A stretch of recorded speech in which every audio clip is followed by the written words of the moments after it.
నిజం లాంటి స్వప్నం ఎలా పట్టి ఆపాలి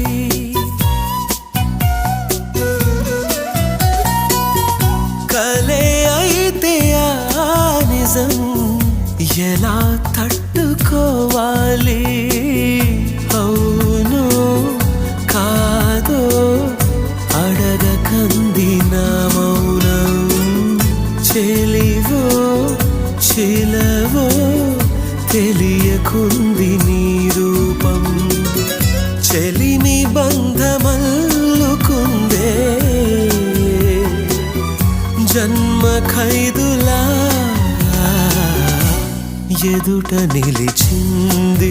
చూడు